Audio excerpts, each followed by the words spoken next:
Muito boa noite, estamos iniciando mais um Mesa Redonda Futebol Debate. Final de semana aqui, para variar, né? Palmeiras ganhou, São Paulo perdeu em casa. Corinthians e Santos empataram no jogo do Corinthians, teve tudo para passar à frente do São Paulo naquela eventual semifinal, jogar em casa. Mas aí nós vamos discutir isso amplamente por aqui. E o Palmeiras agora há pouco venceu mais uma, Palmeiras sobrando. E nós já vamos imediatamente para o Allianz Parque, onde o Alexandre Silvestre vai contar o que aconteceu agora. Acabou agora o jogo do Palmeiras, mais uma vitória palmeirense. Boa noite, Silvestre.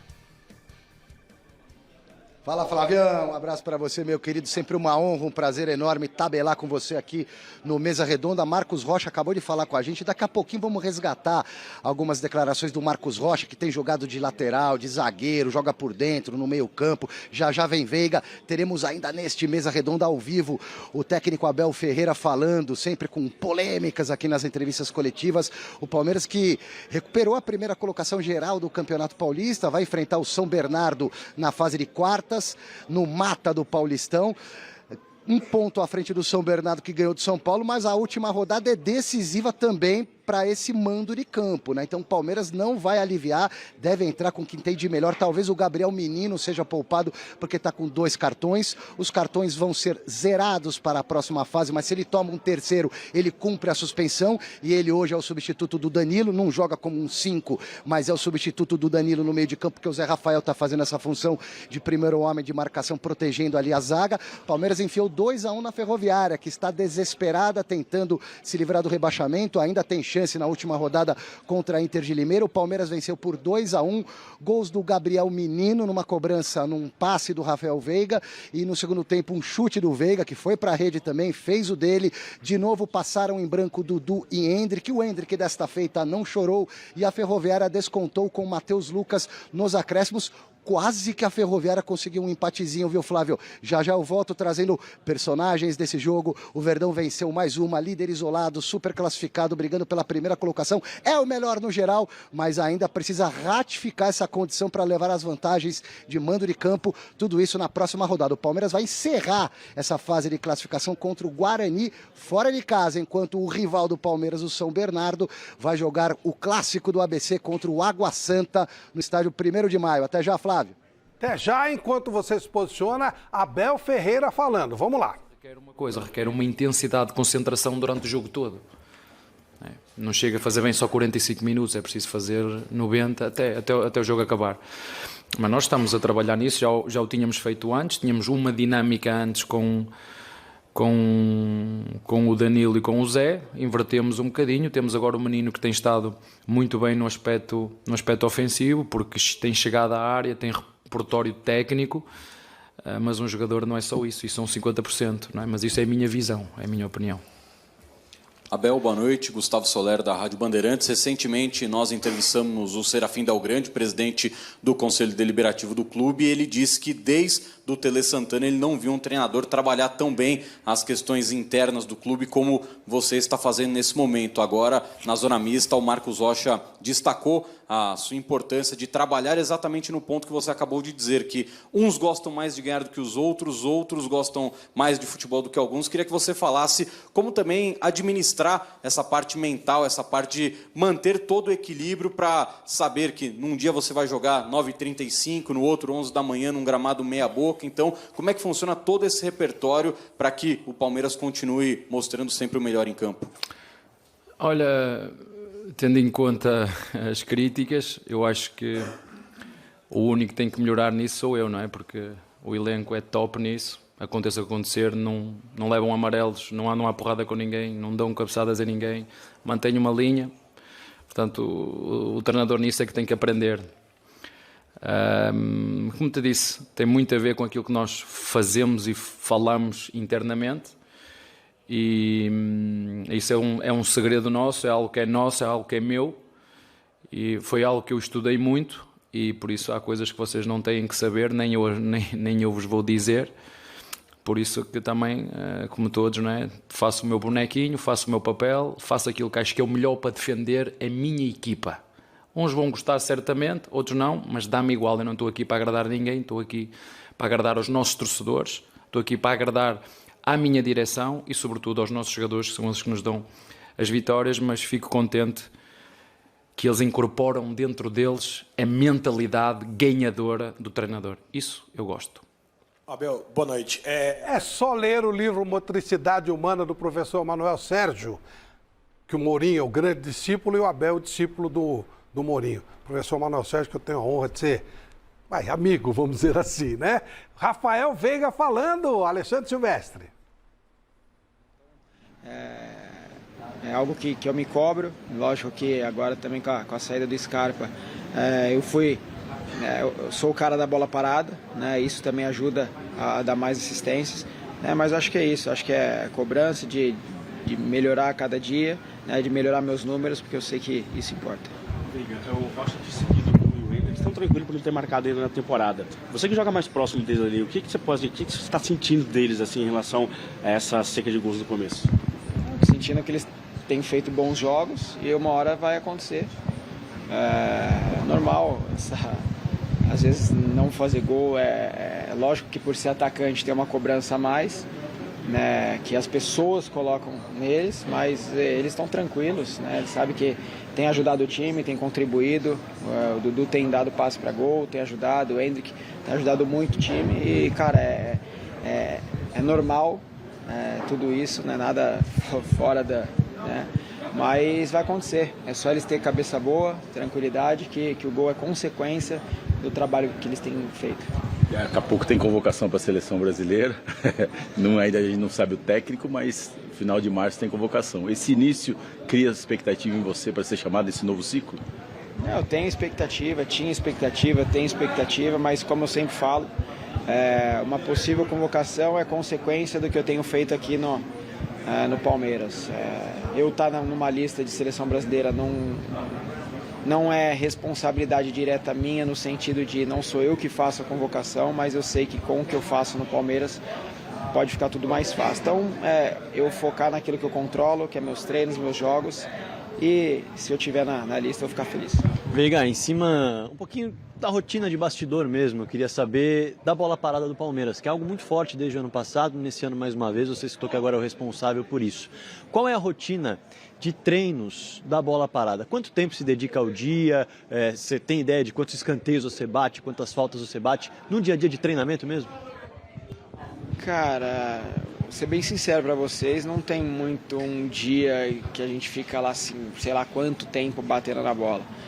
É um negócio que já está mais ou menos pré-estabelecido os lugares, né, onde cada um entra, quem bate. Tem um dia, acho que um dia antes do jogo, não sei, que a gente treina isso, mas também não é um negócio tipo, vou ficar 5 horas repetindo isso. É muito mais de pegar a batida e na hora do jogo colocar a bola lá e saber que o pessoal vai entrar. Essa fase decisiva, o Palmeiras ainda nessa campanha não garantiu a primeira colocação, tem que ganhar do Guarani para garantir e depois decisão. Como é que você analisa esse início do Palmeiras aí que vem invicto na temporada? Cara, a gente tem sido uma equipe madura, uma equipe consistente, tem feito bons jogos. Cada ano que passa e a gente fica junto aqui, junto com a Abel, junto com todo mundo, eu sinto que a gente tem criado cada vez mais uma conexão, tanto dentro de campo quanto fora de campo, isso nos ajuda também. E a gente tem feito bons jogos, a gente está tranquilo, a gente sabe que hoje a gente está em primeiro, né, no geral, mas tem mais um jogo. O São Bernardo tem feito um campeonato excelente. Todo mundo que vem jogar contra o Palmeiras aqui, querendo ou não, cria uma dificuldade a mais, mas é cabeça boa. Agora a gente precisa descansar, né, pensar durante a semana no Guarani para que a gente possa fazer mais um bom jogo e conseguir essa vantagem, porque a gente sabe da importância de decidir em casa. O que você acha do mata? É só um mata, cara, não pode errar, né? É um jogo só. Cara, eu acho que é isso que tem, a gente tem que jogar, dar o nosso melhor e ganhar os jogos. A gente já passou tantos jogos, tantas situações, jogo de ida e volta, um jogo só, enfim, e a nossa equipe está preparada para tudo. Obrigado, Veiga. Beleza, daqui a pouco o Silvestre volta com mais destaques diretamente do Allianz Parque. Nós vamos tocando a nossa vida aqui. Boa noite, Michele Janela. Boa noite, Flávio Prado. Boa noite aos nossos telespectadores do Mesa Redonda Futebol Debate. Hoje tem presentes especiais para você, mas antes eu te convido a votar na nossa enquete que está no ar no site gazetesportiva.com, que é sobre o Palmeiras. Olha só, o Palmeiras corre o risco de ser eliminado pelo São Bernardo na próxima fase do Paulistão? Sim ou não? Vote lá no site gazetesportiva.com, porque esse São Bernardo tá voando, não é mesmo? E os presentes para você colocar a hashtag Mesa Redonda no Twitter e conversar comigo são os seguintes. Primeiro, livro majestoso, a histórica rivalidade entre Corinthians e São Paulo, de Gabriel Cardoso Pereira Gama, e uma bola oficial da Topper em parceria com a loja Gol de Placa de Santo André. Esse é o primeiro presente da noite. Segundo presente da noite, camisa principal do Santos, tamanho G. Agradecimento especial aí a Umbro, que mandou pra gente essa camisa. E terceiro presente da noite, camisa número 2 do Corinthians, tamanho GG. Tá certo? Essa camisa lindíssima do Corinthians, tamanho GG. Agradecendo aí o pessoal da Contreira Canecas, @Contreira Canecas, que faz essa caneca linda e estilizada do Mesa Redonda, que a gente vai dar de presente para os nossos convidados hoje, tá certo, Flávio? Então, ó, hashtag Mesa Redonda no Twitter e a gente vai conversando e você pode ganhar todos esses presentões. Hoje nós temos a alegria, o jornalismo mudou, né? Hoje aquelas feras da televisão e tal, de repente viram feras num outro veículo. E esses dois são referência. Vamos lá.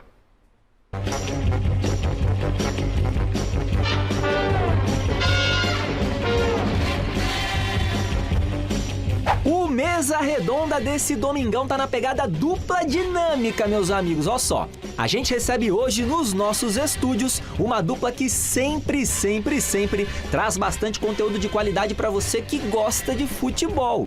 Arnaldo Ribeiro e Eduardo Tironi são dois dos principais jornalistas esportivos deste país chamado Brasil. Os dois têm muita, mas muita história mesmo na nossa imprensa nacional.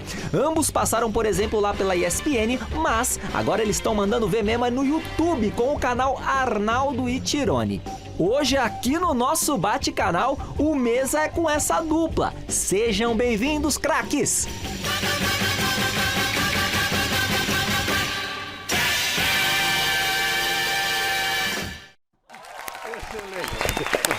Excelente, muito bom. Arnaldo, um prazer enorme te receber aqui, tudo bem? Tudo bem, Flávio, companheiros, prazer é nosso. Essa abertura aqui foi épica, né?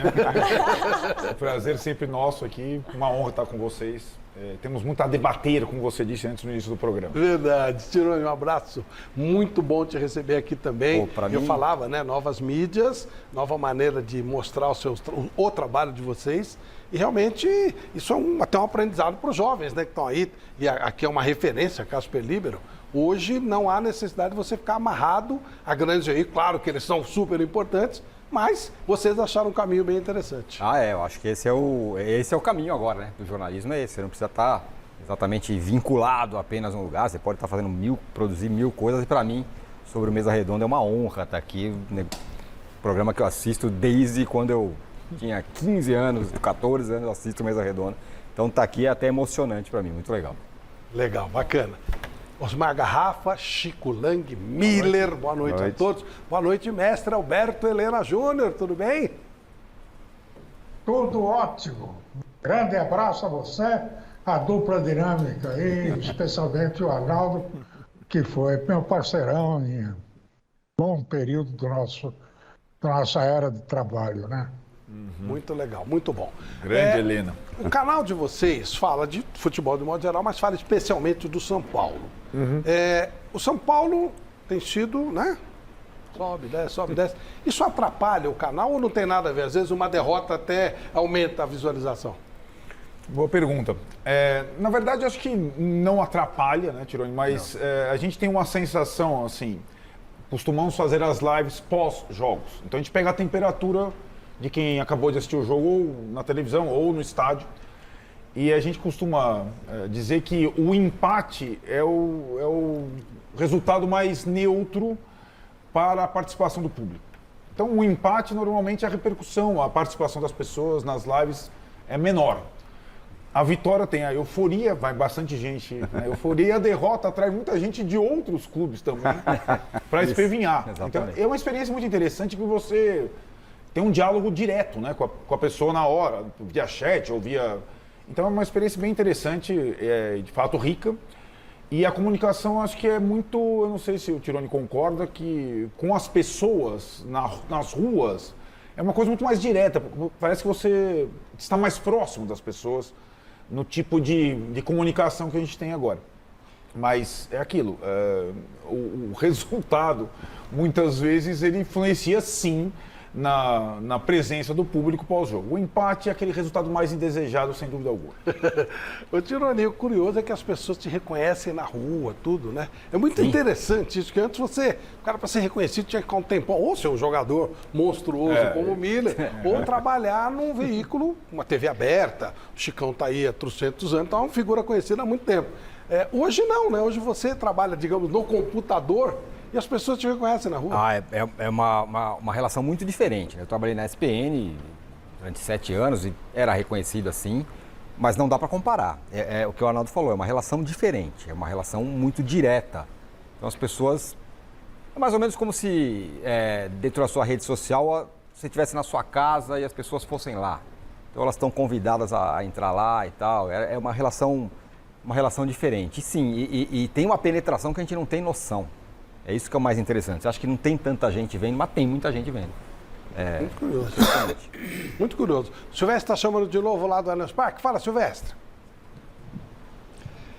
Fui lá, dei uma pingadinha no Abel, passei pela zona mista com o Veiga, agora estou no gramado aqui, ó, mostrando para vocês que os jogadores reservas do Palmeiras, junto com membros da comissão técnica fixa do Verdão, estão treinando. E tem lá também os parças portugueses do Abel Ferreira, João Martins. São jogadores que ficaram no banco, alguns que jogaram só um pouquinho no segundo tempo, já faz parte dessa questão física moderna, né?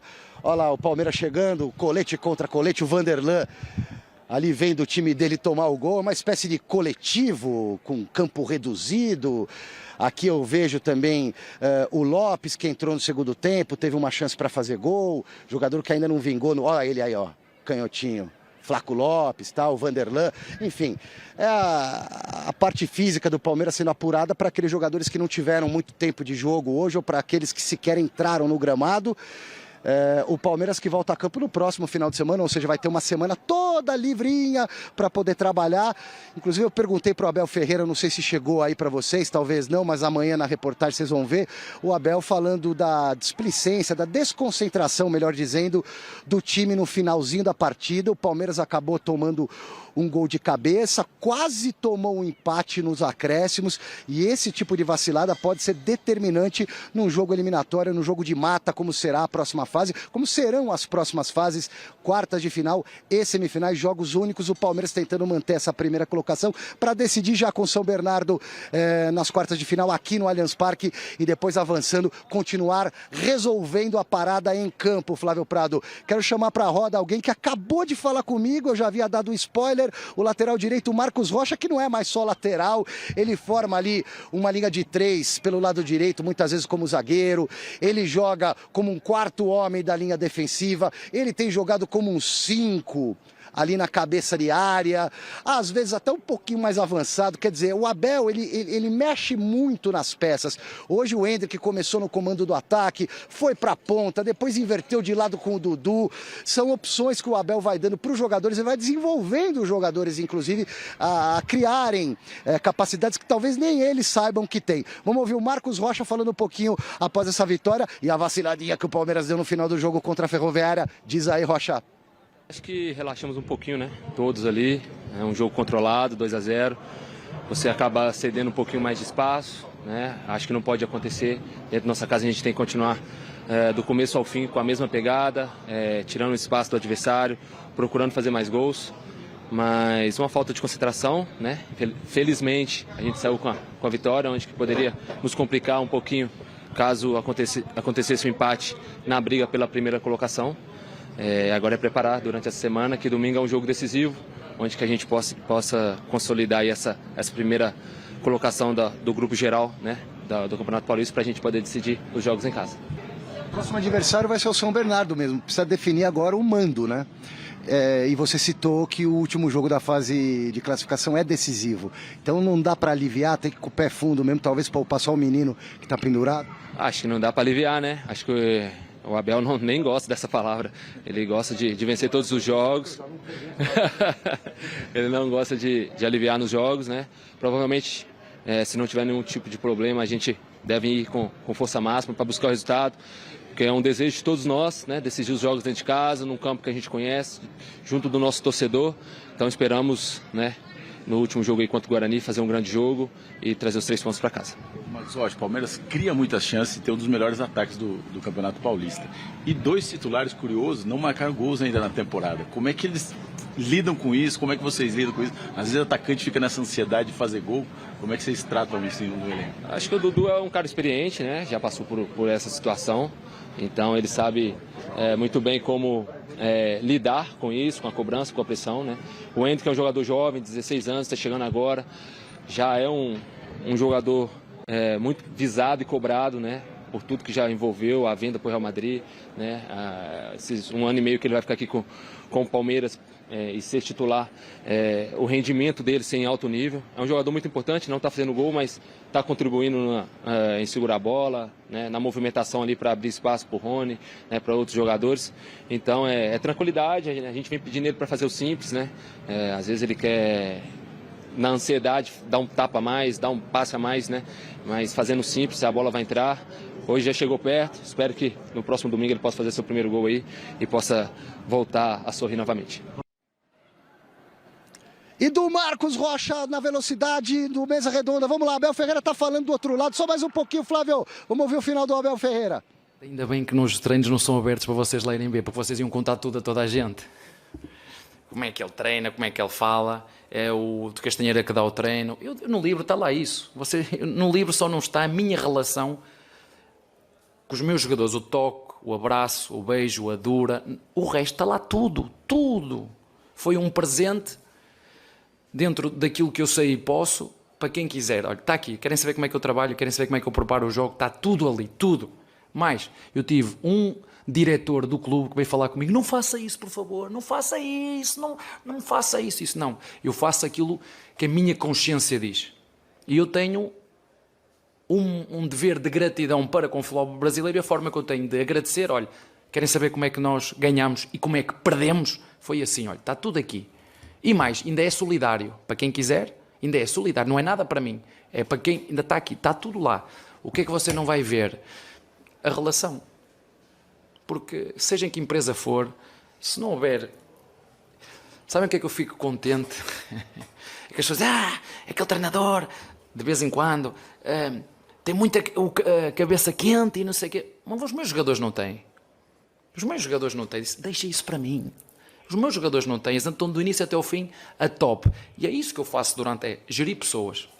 Eu não faço nada. Como treinador, eu vou dizer, não faço nada. Olha, eu só tenho que gerir a minha comissão técnica, só tenho que gerir a minha relação com a direção e com o diretor desportivo, só tenho que gerir a minha relação com todos os jogadores, só tenho que gerir a minha relação com o staff técnico, só tenho que gerir a minha relação com esses 2 aí que estão atrás de vocês, são da comunicação, que as pessoas dizem 3, não, eu gosto, tenho que gerir. Segunda-feira, já temos terça-feira reunião com a comunicação, ele sabe, Fernando, está marcada a terça-feira, há coisas que nós temos que rever, ele sabe disso. E o que é que o treinador tem a ver com isso? Tem. Há coisas que temos que melhorar. É fazer o mesmo, mas melhor. E é assim que funciona um grupo de trabalho. Isto vocês não veem. O que é que vocês veem? Mesmo só aqui. E ainda bem que não abrem. Se querem saber, ainda bem que não abrem. Não é porque eu não gosto de vocês, mas ainda bem que não abrem. Porque os melhores também fazem isso. Os melhores não deixam, abrem uma outra vez, abrem nas vésperas de jogos, por exemplo, Liga dos Campeões, abrem... Na véspera de jogo, vocês veem o quê? Vêm os rondos, os meinhos, uma posse de bola. Como eu abri no Mundial, vocês assistiram ao Mundial. O treino dos não relacionados, também a gente abre. Agora, quando não vamos ver, quando é a tática, eu não posso abrir. Não é porque eu não queira mostrar a si. É porque os meus adversários fazem o mesmo que eu. Nós temos que ver tudo. Não temos que ver tudo, porque às vezes há comunicação social que mete coisas dos nossos adversários que não devia meter. Olha, assim que vem jogar, já sei. Mas eu entendo o vosso lado ter que dar informação, mas há alturas que nós temos que dizer, não dá. Não dá, nós estamos a competir, há coisas que não podemos fazer. O Flaco.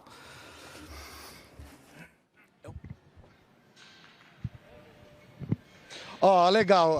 Aqui a gente vai ver tudo, sim, dentro do gramado do Allianz Parque. Olha o Jailson, que jogou o segundo tempo brincando de bola com a filharada.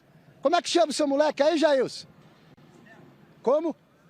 Stefano.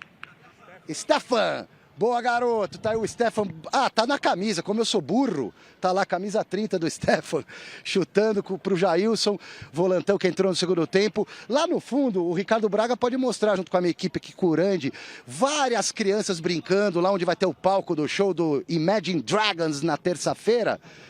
Por isso que o estádio hoje teve apenas 2/3 abertos, porque vai ter show na terça-feira, e lá no fundo a criançada, são filhos, parentes dos jogadores, e os jogadores do Palmeiras que atuaram pouco ou nada hoje, deixando agora a atividade, inclusive o Luan, que é um jogador muito experiente. Enfim, Flávio, esse bastidor bacana, enquanto o Abel terminava de falar lá, eu mostrando para vocês aqui literalmente a família Palmeiras nessa movimentação do nosso querido Mesa Redonda. Um beijo para essa dupla maravilhosa, da qual eu sou fã, Arnaldo e Tirone. Tô sempre ligadinho, pentelhando os caras, mandando mensagem. E é isso, Flávio, o Palmeiras ganhou aqui, líder do campeonato, última rodada contra o Bugre em Campinas, jogo que já foi final de Campeonato Brasileiro em 1978. Foi meu primeiro jogo na vida no estádio de futebol. No jogo de ida no Morumbi, Leão foi expulso pelo Careca. Eu estava lá com meu avô palestrino, saudoso seu Ito, e esse jogo aqui vai determinar se o Palmeiras vai ficar mesmo com a primeira posição para depois decidir em casa contra o próprio São Bernardo, que tem uma parada dura contra o Água Santa. O campeonato tá pegando fogo, Flávio. Um beijo, grande programa, grande mesa para vocês. Até logo mais à noite. Vou jantar, hein? Guarda um lugarzinho na mesa. Até já, traz a grana, hein? Quando eu como, todo mundo come. Agora, quando eu pago, todo mundo paga. Tá certo? Até já, Silvestre. Seguinte, é importante essa pergunta, a colocação, que o Abel contou e tal. Só que isso todo treinador faz, tá? Não imagine, nossa, ele faz... Isso é normal, função do treinador há muito tempo. E alguns com maestria espetacular. O Miller está aqui, pode falar um pouquinho, por exemplo, como era o Telê, né? Cilinho, esse pessoal. Ou seja, nada de novo, nada de extraordinário. Nossa, é assim que funciona mesmo. Boa noite, Miller. Boa noite, Flavito. Sem dúvida nenhuma. O que ele faz aí, os treinadores gênios de antigamente faziam há 50 anos atrás. Quer dizer, então... A geração que nasceu agora acha que ele está fazendo uma coisa de transcendental, mas é uma coisa, para mim, coisa normal. Treinar depois do jogo, estava explicando para a Michele aqui, os jogadores que não participam do jogo... O Luxemburgo fazia isso, ó. Nos anos 90, exatamente. Então, acho que o time do Palmeiras, o importante é que está consistente na classificação, no campeonato, um time que é invicto até agora. Então, a final do Paulistão, todo mundo sabe, é Palmeiras e mais um. É isso mesmo, também acho que não tem erro não. Vamos falar sobre isso. Mestre Alberto Helena Júnior, o que destacar desse Palmeiras já foi dito aqui, invicto, melhor time do campeonato. Dá para alguém encarar esse time, mestre? O Palmeiras é um fenômeno curioso, porque ele não encanta, mas também não decepciona. Joga um futebol prático, funcional, bem armado, compacto, com uma defesa muito boa, especialmente o goleiro, que é excepcional. Tem um meio de campo que consegue ser, ao mesmo tempo, muito eficaz na marcação, quanto na armação, porque possui jogadores como o Zé Rafael, que é um meia de origem transformado aí num segundo volante, e o menino Veiga, né? O Veiga tiro certo, ele não erra, né, na hora da finalização, seja com bola parada, seja com a bola rolando. E um ataque muito eficiente, muito rápido e competente, com o Dudu, o Rony e o menino Hendrick, que ainda não saiu da casca, né? Tá botando a cabecinha de fora, mas eu acho até que ele está demorando muito pelo futebol que ele possui e já demonstrou no passado, né? Jogando pelos times de categoria inferior. Acho difícil que alguém possa peitar o Palmeiras. Talvez o Corinthians, né? Estou falando do futebol aqui regional, futebol de São Paulo. desse campeonato. Se tudo correr normalmente, dá Palmeiras. Concorda? O Palmeiras é super favorito mesmo para ganhar o título, independentemente de quem chegue contra ele na final? Não concordo. Não concordo. Porque o melhor time do campeonato não é o Palmeiras, o melhor time do campeonato é o São Bernardo. Muita gente não fala isso porque tem medo de falar, mas eu não devo nada para ninguém, eu estou falando. O melhor time do campeonato é o São Bernardo. É um time pequeno, modesto. Um jogador do Palmeiras paga o salário de todos do São Bernardo, ou 2 jogadores pagam o salário, a folha salarial do São Bernardo. Com certeza menos de um, Chico. Menos de um. E o São Bernardo é um time muito, mas muito bem acertado. Me lembra o Corinthians do Carille, porque tem uma defesa sólida, é difícil você entrar na defesa do São Bernardo, ou você faz um gol de fora da área, ou você não faz, porque é difícil. Já foi assim contra o Corinthians, mas o Corinthians estava com o time reserva. Mas ontem contra o São Paulo, pelo amor de Deus, nós vamos falar aqui, o São Bernardo fez uma muralha, construiu uma muralha. Você acha que ele pode eliminar o Palmeiras? Então, aí que tá. Como é que ele pode eliminar o Palmeiras? Na minha opinião. Eu não digo que vai ganhar no Palestra Itália, se o jogo for lá mesmo, né? Se for lá no 1º de maio, pior ainda. Mas ele pode levar o jogo para os pênaltis. Isso ele pode fazer. E ele tem tudo para fazer isso, porque ele joga exatamente com aquilo que ele pode.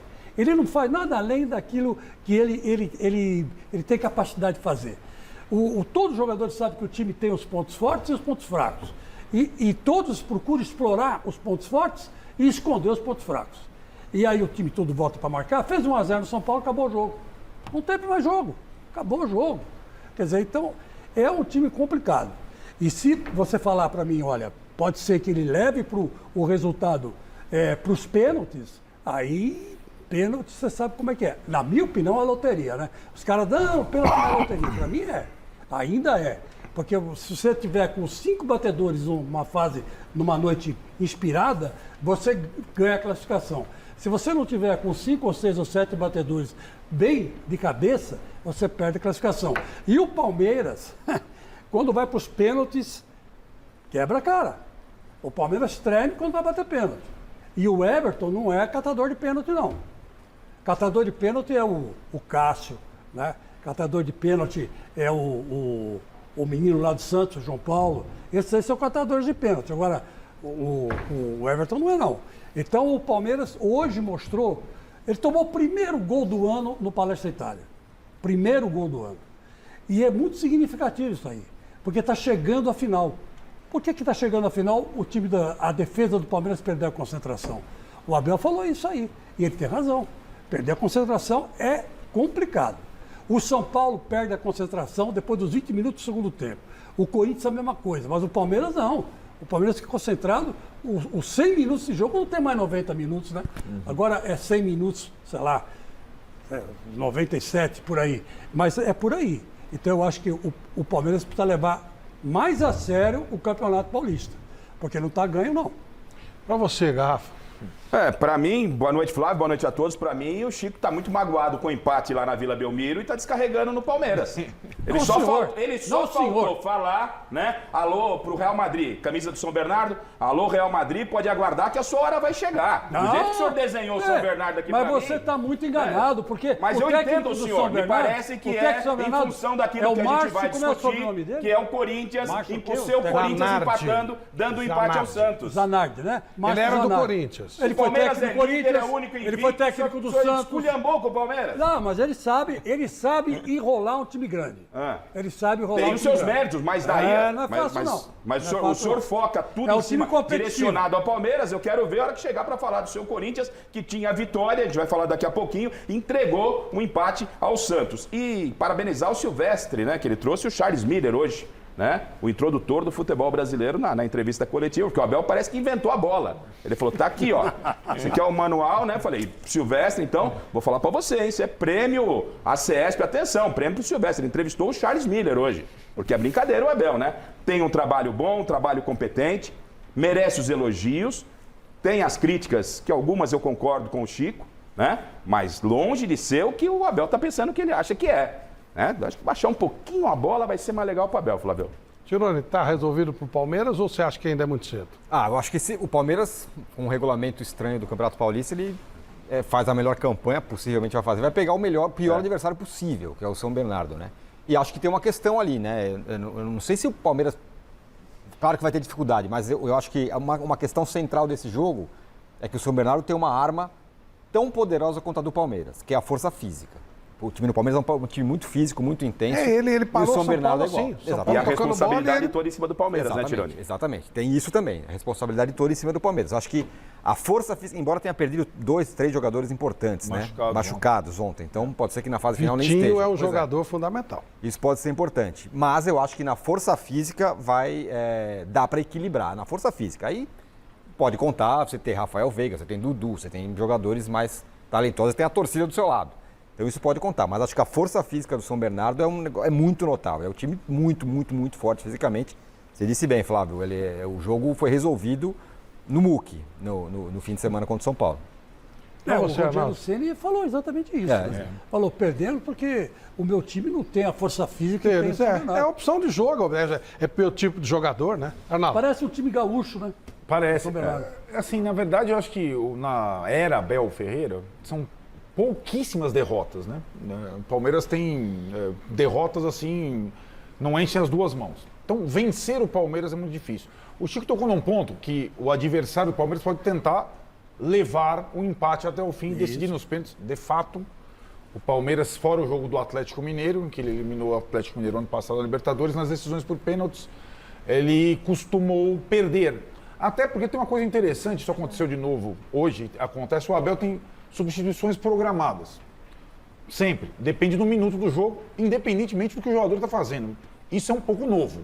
Então o Endrick vai sair 15 minutos do... Você falou uma coisa muito importante, ele faz muito disso mesmo. Muitas vezes acaba o jogo sem Rafael Veiga e Dudu, que são... O Dudu não bate pênalti, mas o Rafael Veiga é um dos principais batedores. Então são esses detalhes. Acho difícil o Palmeiras perder para alguém de São Paulo hoje, num mano a mano, mas numa eventual final, 2 jogos, se for o Corinthians, por exemplo, que é muito forte em casa, jogando a primeira em Itaquera, aí eu não dou esse favoritismo todo ao Palmeiras. Acho difícil o time derrotar o Palmeiras, mas não acho que já são favas contadas, não. E as entrevistas do Abel, elas nos trazem coisas, detalhes importantes, e a cada vez fico mais convencido de que, como ele falou há pouco, aquele comportamento na beira do campo, às vezes histérico, às vezes agressivo, é simplesmente calculado. Quando ele fala que os jogadores não entram na pilha, e não entram mesmo. Os jogadores do Palmeiras tomam menos cartões que o Abel. Mas contra o Atlético lá em Libertadores, o Danilo foi expulso e muito se comentou na época, né, Arnaldo, de que de repente era o comportamento do treinador que estava passando também para os jogadores. Gerou essa dúvida, mas na verdade não foi uma briga, né? Um conflito. O cara chegou atrasado, fez uma falta dura e aconteceu com o Danilo, com o Scarpa e com o Murilo. É verdade. Mas aquela situação na beira do campo, como a gente viu contra o Flamengo, na decisão, me parece muito o técnico que filtra tudo.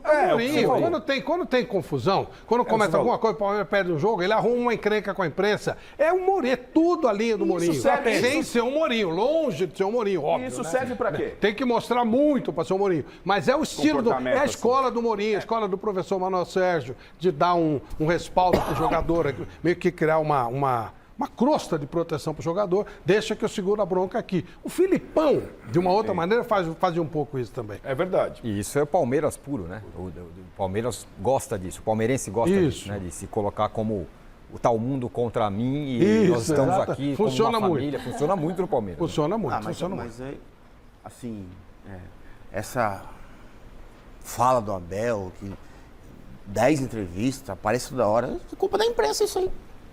Fica dando moral para treinador. Por que não fala do jogo? Fica, Abel, então, o que você almoça na tua casa? Você sai no shopping em São Paulo, que tem 200 shoppings em São Paulo?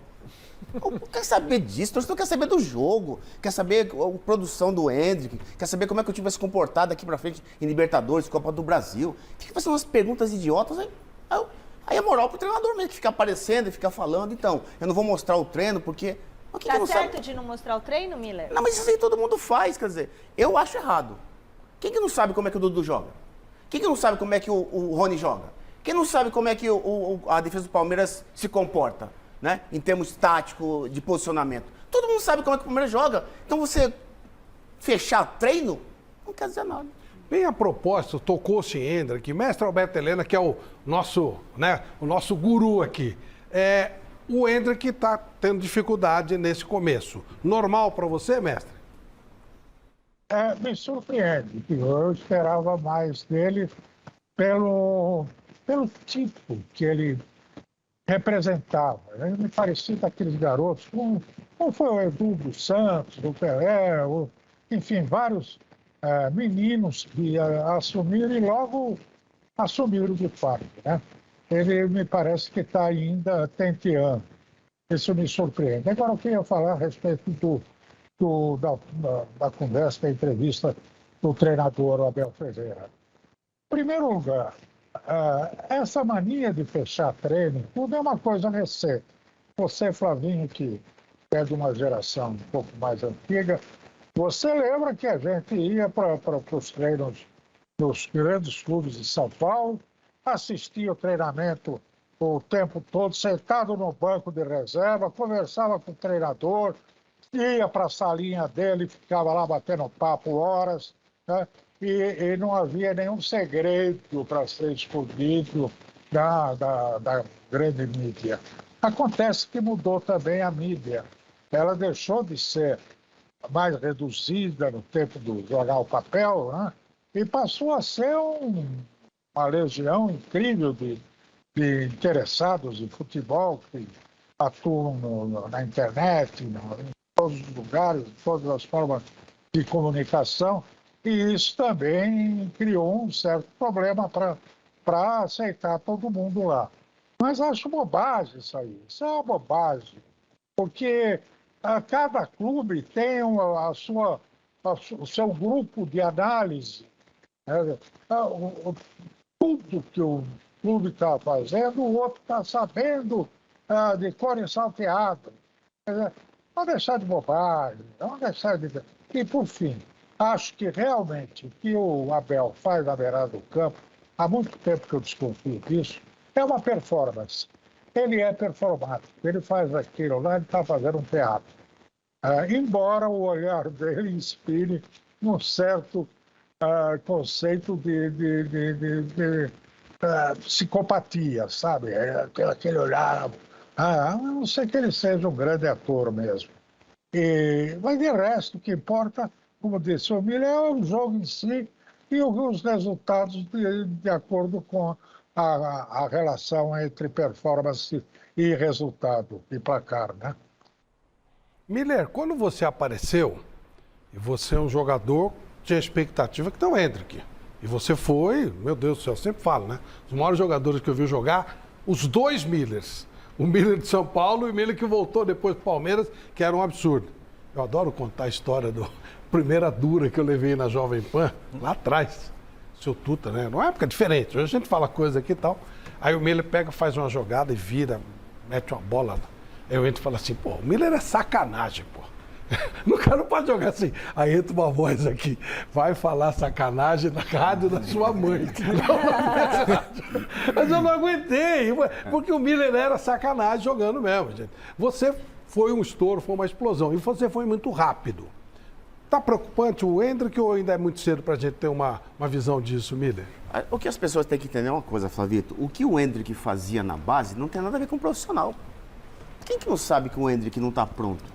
Não está pronto, até, já falei, até pela parte física ele não está pronto, também técnica. Você pode ver que nas 10 partidas que ele jogou com o Palmeiras, e de titular, ele não foi protagonista em nenhuma partida.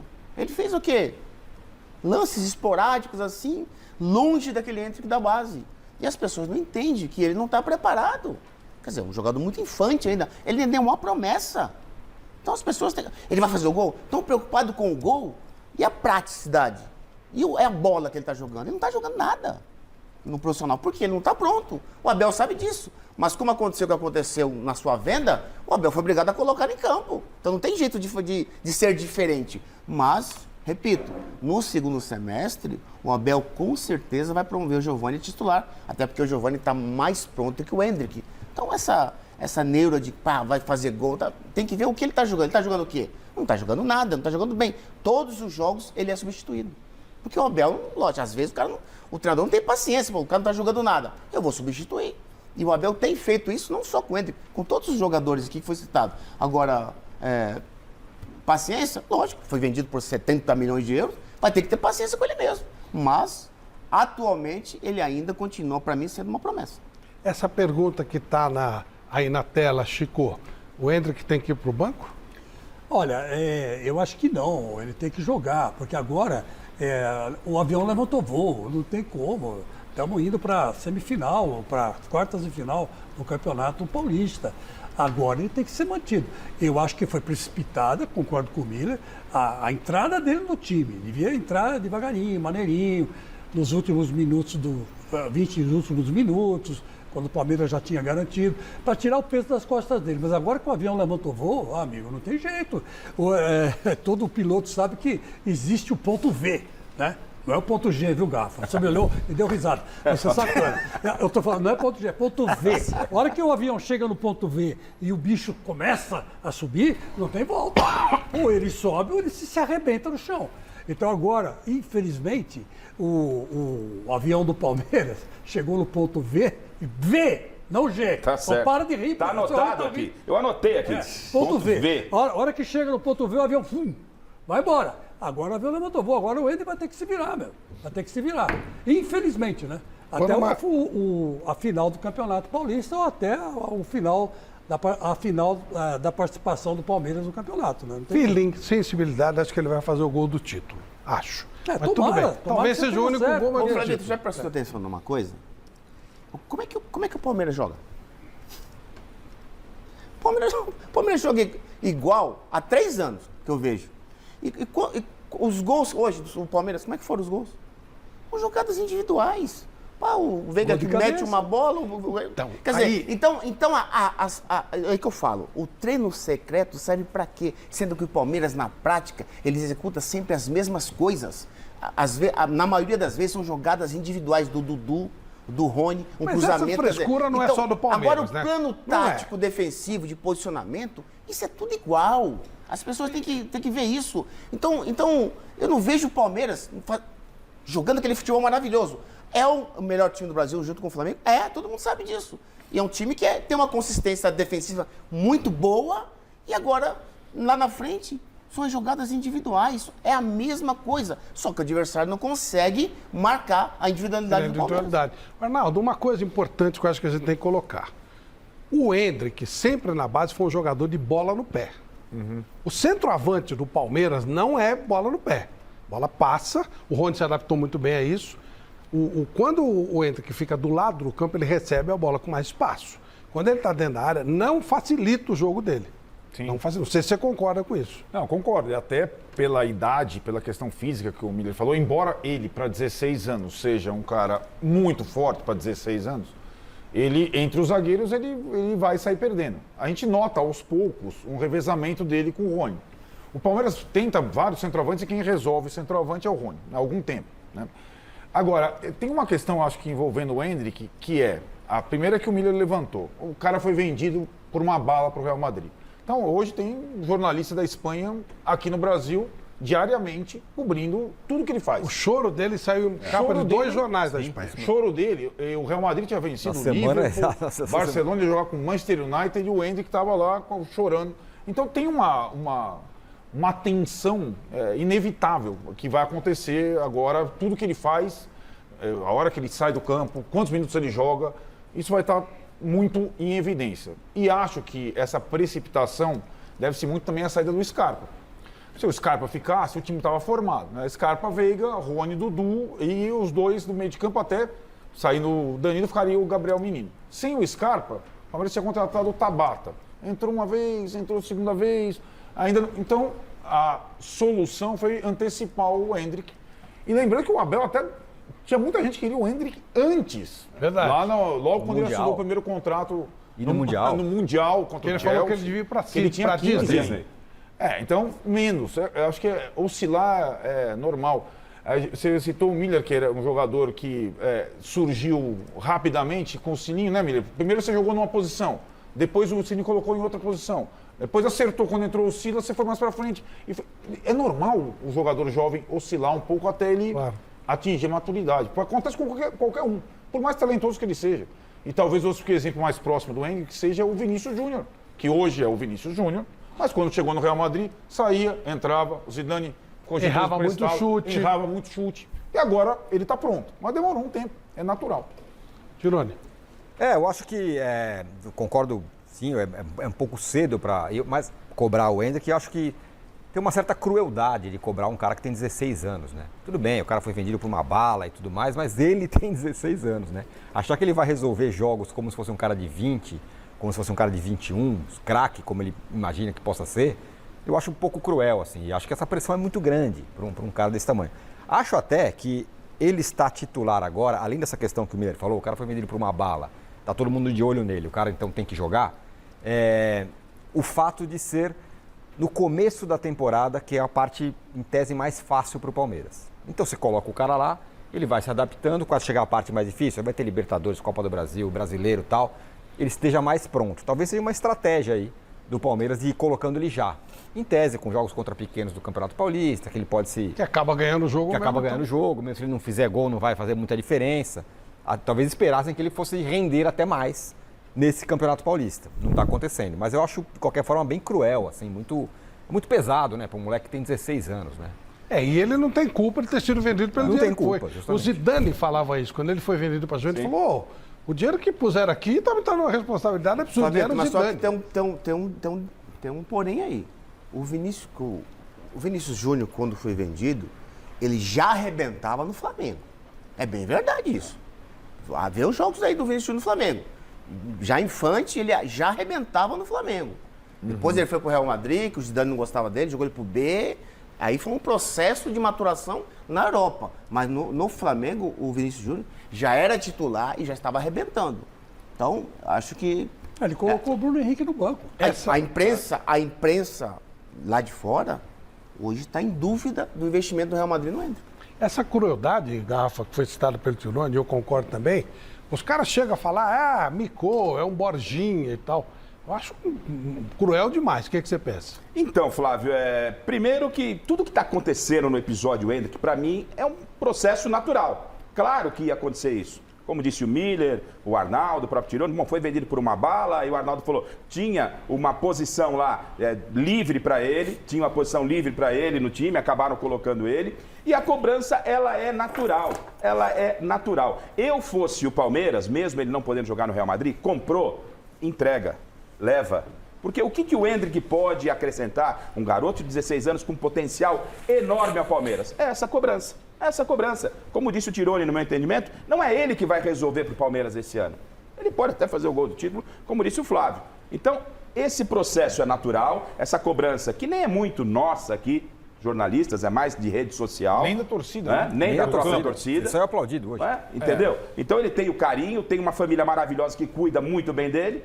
E acho que é um processo natural. O Hendrick vai ter um sucesso maravilhoso na Europa. A gente deseja muita sorte para ele. Também concordo com você. Acho que em junho tem que mandar um Hendrick. É que não pode, Madrid, né? Por causa da idade. Fica lá treinando com a molecada. Vai com a família. Vai treinar com a molecada, assiste uma tourada. Treina com os profissionais. Coisinha mais leve, né? Vai se adaptando pro país. Michele, prêmiozinhos? Bom, vamos lá. Prêmiozinho não, prêmiozão, né? Prêmiozão, só tem coisa muito boa. Vou falar quais são os 3 presentes que tem. Tem o livro majestoso, A Histórica Rivalidade entre Corinthians e São Paulo, de Gabriel Cardoso Pereira Gama, e a bola oficial da Topper em parceria com a loja Gol de Placa lá de Santo André. Esse é o primeiro presente, que ainda não saiu. Então, o livro com a bola.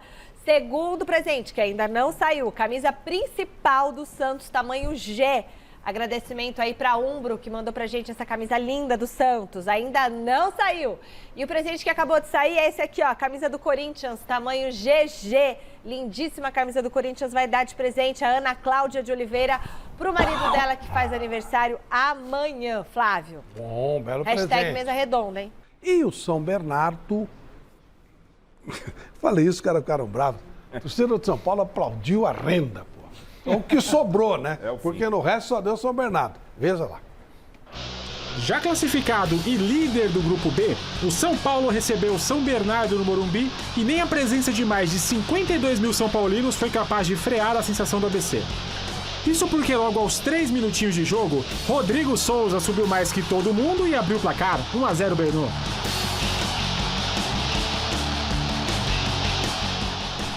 Obrigado a ir pra cima, o tricolor até tentou um empate nesse cabeceio aí do Luciano. Mas quase tomou o segundo nesse lance inacreditável do Matheus Regis. O homem arrancou do meio de campo, driblou o goleirão Rafael, mas esbarrou na recuperação de Alan Franco. Foi monstro argentino, hein? Tirou em cima da linha o back tricolor.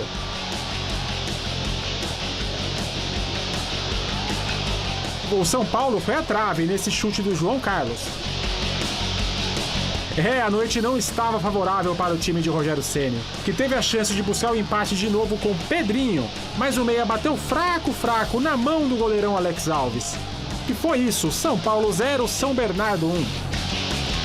A partir do princípio que o São Bernardo, primeiro, é uma boa equipe, independente de valores, custo, ou é uma equipe que tem jogadores velozes, um bom centroavante que faz parede, eu acho que teve seus bons momentos. Achamos muitos passes entre linhas, não conseguimos dar continuidade nas jogadas.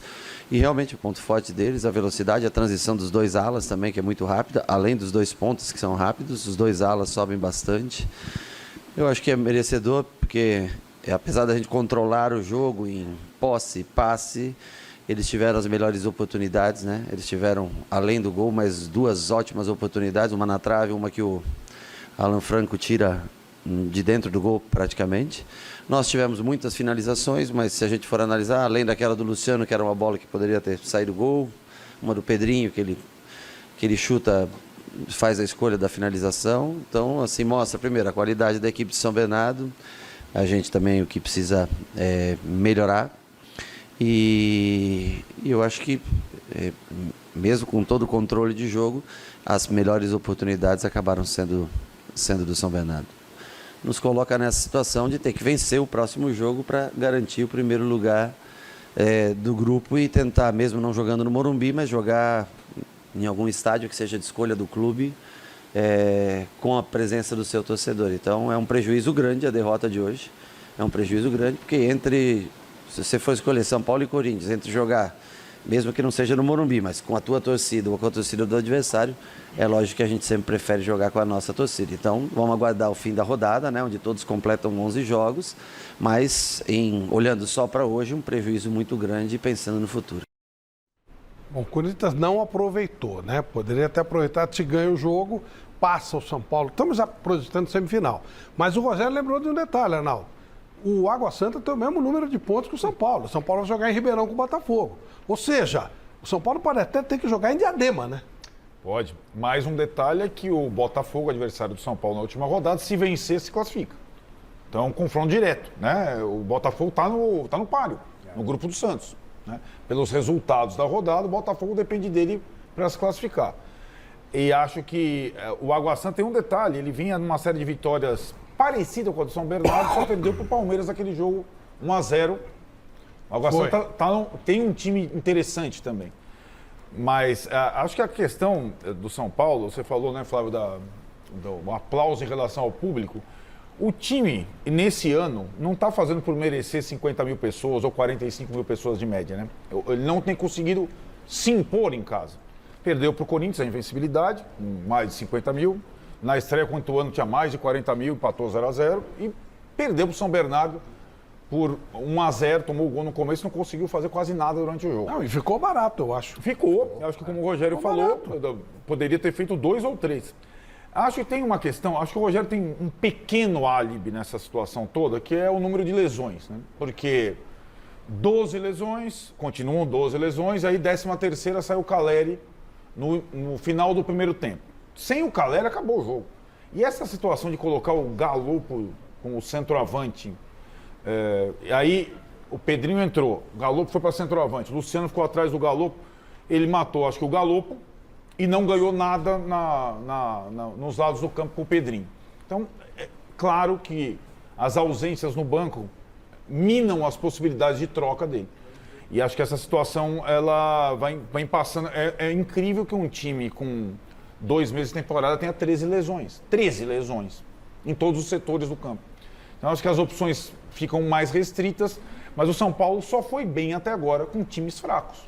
Né? O São Paulo perdeu para o Corinthians, perdeu para o São Bernardo, empatou com o Palmeiras, perdeu para o Bragantino e ganhou do Santos num Santos naquele pior momento do Santos, antes dessa mínima reagida. O São Paulo só fez bons jogos até agora contra times muito fracos em 2023. Essa é a conclusão que eu chego até o momento. Por que tanta contusão, Tironi? Pois é, esse é um grande mistério do São Paulo. É culpa do departamento médico, os caras chegam machucados lá, pô. Então, tem todo tipo de lesão, né? Tem a lesão do Ferrarese, que é lesão grave. Tem a lesão do Moreira, que é grave desse jeito também. E tem as outras lesões do cara que vai pro departamento médico, demora muito para sair, ou faz o tratamento convencional, e daí quando volta descobre que tem que operar, ou é o Igor Vinícius, que tem uma pubalgia eterna. Então, tem alguma questão nesse departamento médico do São Paulo, ou físico, que ainda não está detectada, né? Deveria estar já, né? Porque faz tempo que é assim. Aí eu faço sempre esse exercício quando eu olho a campanha do São Paulo. Tira 13 jogadores do elenco do Palmeiras. 13. Tira a linha de defesa inteira, titular do Palmeiras, e tira os dois laterais reservas também do Palmeiras. Bom, o time muda. Pode continuar ganhando, pode continuar fazendo boas campanhas, mas é uma porrada, uma paulada muito grande. Lesões, né? O Palmeiras tem pouquíssimas lesões. Acho que a questão é essa, o número de lesões e por quê. O desempenho do time em campo, sem 13 caras do elenco, para mim, eu acho que é um atenuante importante para o Rogério. E concordo com o Arnaldo, o São Paulo só ganha de time que é mais fraco. Você não vê na era Rogério, você vê pouquíssimas vitórias inesperadas. Aquele 1x0 contra o Palmeiras, o 3x1 contra o Palmeiras no Campeonato Paulista, mas depois toma de 4x0 na final. Curioso que o Palmeiras e o São Paulo enchem o saco. Exatamente. De fato, o Abel mesmo fala sobre isso, né? Os jogos inesperados do São Paulo são muito raros. Quando você fala isso aqui, não vai ganhar, não ganha. É assim, né? É verdade. Mestre Alberto Helena, e esse São Paulo, hein? Pois é, o São Paulo continua montado numa gangorra, né? Joga bem uma partida, consegue ganhar, outra perde, joga mal. São Paulo não tem uma definição tático-técnica adequada. Até hoje, o São Paulo, você não sabe se é um time que joga um toque de bola, se é um time que joga no contra-ataque, ele não tem definição. É um time que joga de acordo com as circunstâncias, conforme a bola rola. E outra coisa, mais importante é a questão das lesões, que é muito importante, como disse o Tironi, mas São Paulo gasta dinheiro demais com jogadores meia-boca. Nada aqui, não tem um craque que o São Paulo contrate.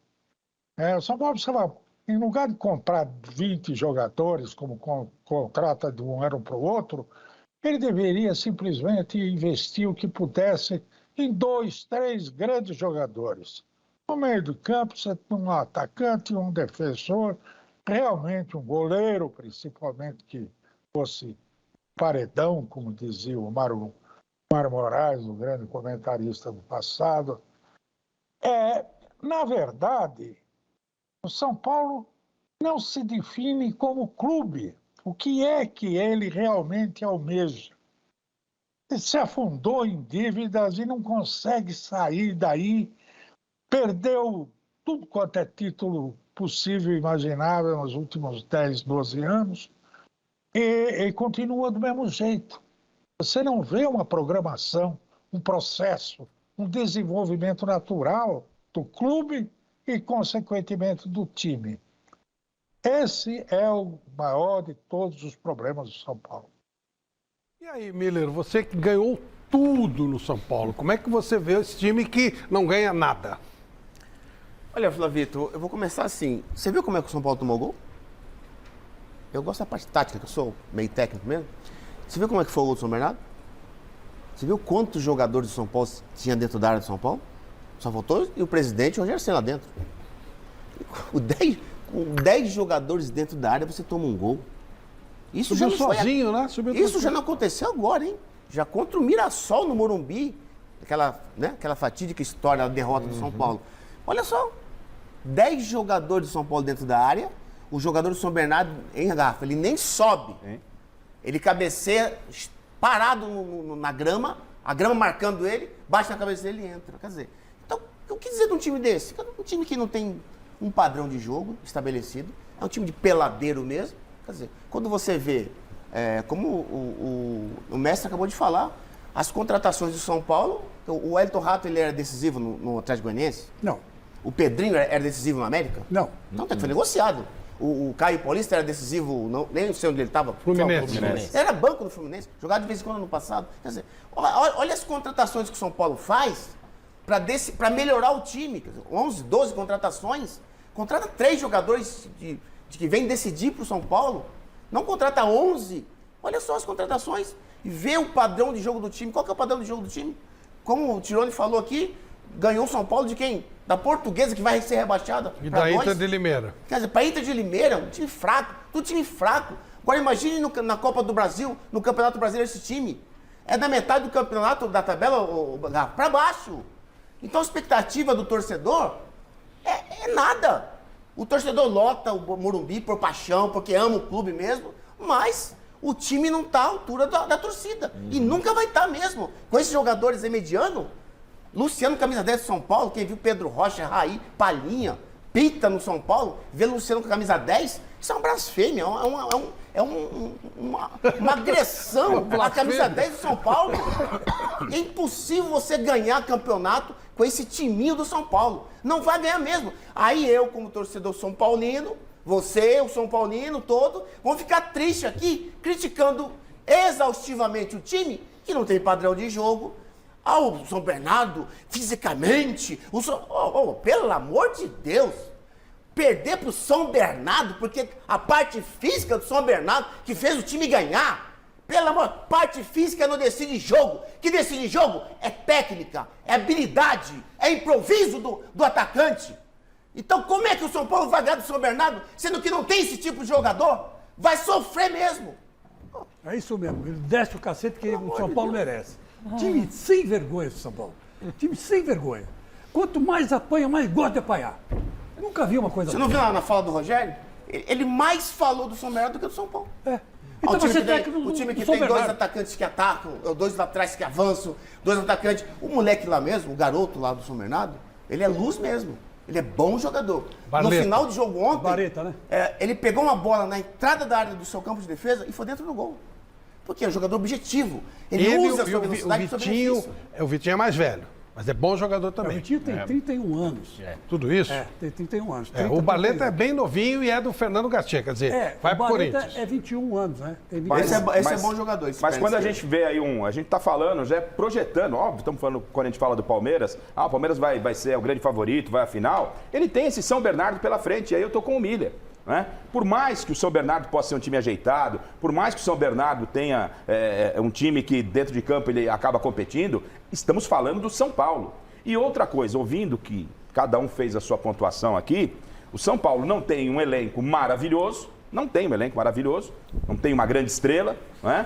E ainda não tem metade, praticamente, do seu elenco no departamento médico. Mas tem muito jogador que tá nesse grupo aí também que não era titular, né? Então, esperar o quê do São Paulo? Esperar dias difíceis. Mas o Paulista, o pior de tudo é que o Paulista não é referência.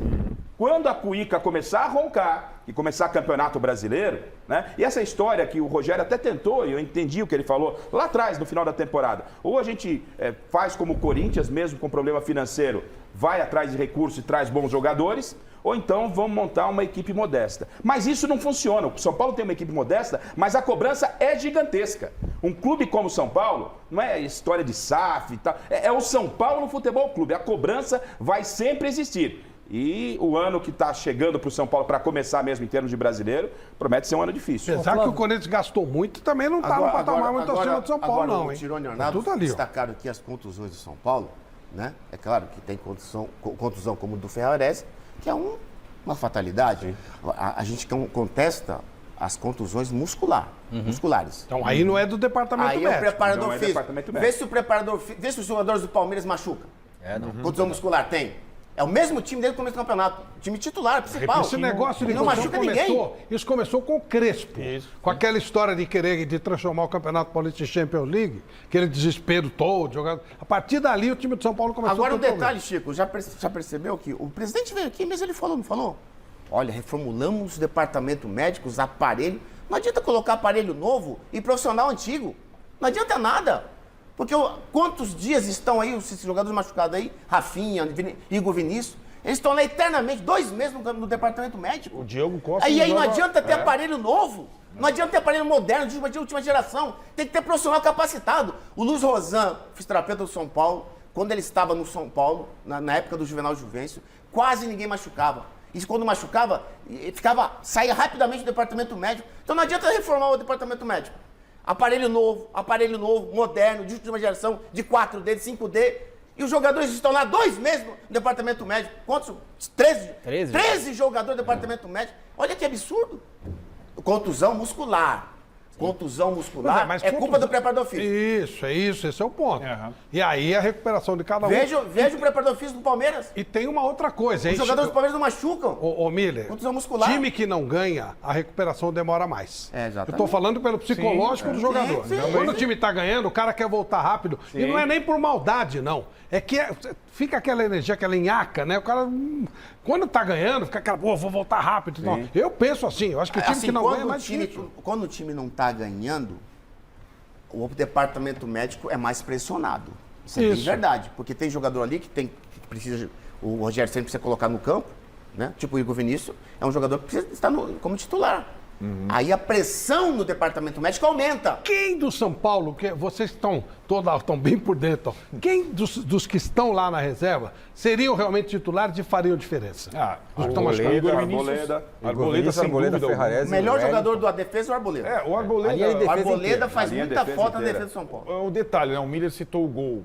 O Arboleda em campo, o São Paulo não toma aquele gol de escanteio. Não toma. Porque a bola era dele, ele corta todas as bolas. Então, o Arboleda seria... O Diego Costa foi capitão do time zagueiro também na temporada passada. O Diego Costa é a contusão do ano passado, né? Aí vão dar um desconto para então, mas eu acho que é aquela questão, né, Miller? A última partida do Diego Costa foi a final da Copa Sul-Americana. Ele tinha uma tendinite, não se recuperou, aí a decisão foi, tratamento convencional. Voltou das férias, quando se representou ainda com dor, decidido pela cirurgia. Então ele ficou 2 meses de férias, poderia ter feito a cirurgia antes. Então o Diego Costa não joga, é um moleque. O cara não joga desde a final da Copa Sul-Americana. 3 meses, né?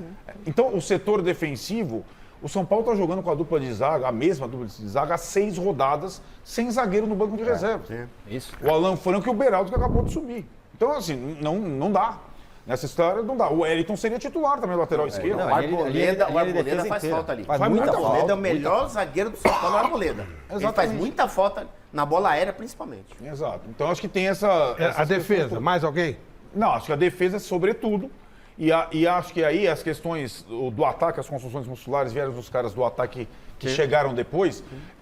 Aí mina a questão das trocas durante o jogo. Então saiu o Caleri. Contratou o Erisson lá de Portugal. Tá machucado. Tinha o David, tá machucado. Então não dá para colocar, não dá para trocar. Ontem o São Paulo tinha no banco só o jogador da base praticamente. O problema todo, quando o Arnaldo fala que o Wellington e o Igor Vinícius seriam titulares, demonstra que a coisa tá feia, né, gente? Sim. Se você falar do Arboleda e do Diego Costa, ok, mas ainda assim a zaga do São Paulo, o Ferrarese estava indo bem e tal. Mas quando você... o São Paulo está sentindo falta, e está, do Igor Vinícius e do Wellington, o negócio está complicado. Sim. Você ainda me compara o São Paulo com o Corinthians. Você acabou de falar um negócio aí que, pelo amor de Deus, cara, você tem que refazer o teu raciocínio. Está dizendo que o Corinthians não está muito diferente de São Paulo. Peraí, não é assim não. Eu acho que você está falando do time que empatou com o Santos, que está brigando para não cair, é isso? Mas está mostrando mais coisas nos jogos grandes. Quem está brigando para não cair, amigo? O Santos, até outro dia estava brigando para não cair. Sim, mas daí, qual é o problema? O Corinthians acabou de empatar com ele. O São Paulo perdeu do São Bernardo, o Corinthians perdeu do São Bernardo. São Bernardo está brigando lá em cima. O São Bernardo está brigando lá em cima, mas é parte de classificação. É muito parecido. Eu vou dizer uma coisa para você. O Corinthians ainda não encaixou porque colocou para dirigir o time um treinador que é um estagiário. É a mesma coisa que o Ele Silvinho. está fazendo um trabalho muito melhor do que o Vitor Pereira. Com certeza. Vocês se livraram Melhor de que um o Vitor abacaxi Pereira, e ele melhor que o Vitor Pereira você faria. Exatamente. Aí não tem, então melhorou. aí não tem, então aí não melhorou. tem, Então melhorou. Não, aí não tem Com que relação ao colocar. treinador, melhorou. O Corinthians precisava de um treinador. Então agora tem. Um treinador experiente, um treinador com pegada, para chegar o jogador e falar, ó, você não vai fazer o que você quer, eu vou fazer, e você vai fazer o que eu quero, que o time precisa. E o Corinthians não, o Corinthians tem feito, os jogadores têm feito o que eles querem. Alguns fazem com consciência, que é o caso do Renato Augusto. Esse aí joga pro time. Ele manda, né? Ele encosta lá no Lázaro, fala, Lázaro, passa o cara da direita para a esquerda, o Beck você manda avançar normal, pela o fera do time costuma... Não é normal. Desculpa, não é normal. O que os caras encostam no Lázaro para falar para ele o que tem que fazer é o Fagner, é o Roger Guedes, que sai lá da ponta esquerda para vir aqui para falar. O Filipão chamava os caras para conversar com ele. Não dá, na hora. Chamava para conversar com ele. O Corinthians colocou o Lázaro para fazer um teste. O teste o Lázaro não passou no teste. Eu acho que passou. Não passou no teste. E tem mais uma... Bom, então, digamos que, eu não concordo, mas digamos que você tenha razão. Então, põe o Rogério Ceni no lugar do Lázaro. Então tá põe o Rogério Ceni no lugar do Lázaro. E eu te digo que ele, em um mês, ele dá padrão de jogo pro Corinthians. Um mês. Porque o Rogério Ceni é técnico. O Lázaro não é. O Rogério Ceni está em começo de carreira, conseguiu alguns títulos, mas o Lázaro não é técnico, cara. Não tem como ser técnico ali. Então o Corinthians está no mesmo estágio que o São Paulo. Não está na mesma coisa que o São Paulo. O São Paulo tem técnico, mas não tem time. O Corinthians tem time, mas não tem técnico. Então está no mesmo diferente. estágio. Não está no mesmo estágio. É diferente. Eu também não acho que o Corinthians tem esse time todo, não. É mas muita conversa tem e elenco, pouca bola. Sim. Tem elenco, sim. Hoje, o nosso querido Lázaro fez a bobagem de tirar o Duqueiroz, que estava anulando o Mendonça. Ah, mas o Mendonça não é craque. O Duqueiroz também não é, mas estava anulando o Mendonça. Ele tirou o Duqueiroz, colocou o Giovani para marcar o Mendonça. Resultado, empate do Santos no último minuto. Por quê? Porque o técnico teve a visão de ver. Cara, ele já improvisou ali porque não tinha jogador. O Corinthians depende do Duqueiroz para ser equilibrado. Não, senhor. E é por isso que eu estou falando que é igual São Paulo. São Paulo depende do Igor Vinícius e do Edson. Não estou falando isso. Não estou falando isso. Eu falei outra coisa. Eu falei que o Duqueiroz jogou hoje porque o Fagner estava machucado e o Português estava machucado. Ele foi obrigado a improvisar. Pelo amor de Deus. Esse português, ele era qualquer coisa, menos jogador de futebol. O tal do Rafael, não sei o quê, né? Ele não era jogador de futebol. Pra mim, ele é melhor que o Igor Vinícius. Ele é horrível. Eu acho ele melhor que o Igor Vinícius. Eu acho que ele também não é muita vantagem, mas também não é melhor. Você está comparando com o São Paulo, então vamos comparar. Eu acho que você o português é melhor faz o seguinte, tira os dois e bota um cone de cada lado, vai funcionar igual. Não vai funcionar igual. Não vai. Se você improvisou, se você foi obrigado a improvisar numa posição e deu certo, você não tem que mexer. Não tem que mexer. Deixa o cara lá. Não, o cara me tira. A única escapatória do Santos estava sendo o Mendonça. E ele tirou o cara que estava marcando. Em sua homenagem, temos prêmios. Tem presente para quem está em casa, olha a camisa só. Do Corinthians já foi. Agora camisa principal do Santos. Aí, Chico, agora é a camisa do Santos. Empatou, ué. Você vai ficar bravo? Camisa principal do Santos, tamanho G. Obrigada a Umbro, que mandou pra gente o presente. Vai para Yáscara Daquil Cabral, que foi assistir o jogo e queria muito ter uma camisa do Santos. Yáscara, o presente é seu. Lembrando que todo mundo que ganha os presentes tem uma semana para retirar o presente aqui. Nossa produção entra em contato com vocês a partir de amanhã. Ainda falta um presentinho hoje, que é o livro Majestoso, a histórica rivalidade entre Corinthians e São Paulo, junto com a bola. Tá bom? Esse é o último presente que tá faltando, tá para vocês hoje. Falando em ver jogo, o Bruno, meu filho, que esteve aqui, São Paulino, réu confesso, preocupado que o filho dele está começando a olhar com muita simpatia pro Palmeiras, porque na escola ganha todos os jogos e tal. E a menina empolgada com o Flamengo, Gabigol, aquela coisa, Flamengo e Palmeiras, se for levar no jogo do São Paulo. E levou ontem. Eu não sei o que vai acontecer. Derrota forma caráter. Pelo menos você curtiu, falei, você devia ter... Leva outro jogo, né? Esse jogo era um jogo perigoso pro São Paulo. Mete na Portuguesa, mas, enfim, eles voltaram felizes e tal, tá tudo bem. Vamos pro clássico. O Corinthians tinha o jogo sob seu controle, de repente cedeu empate. Vamos ver.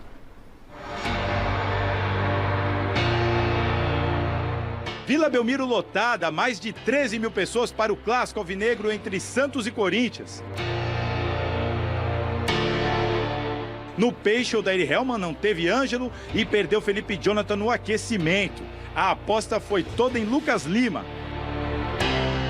No Timão, Fernando Lázaro improvisou Duqueiroz na direita porque Fagner e Rafael Ramos sequer foram relacionados.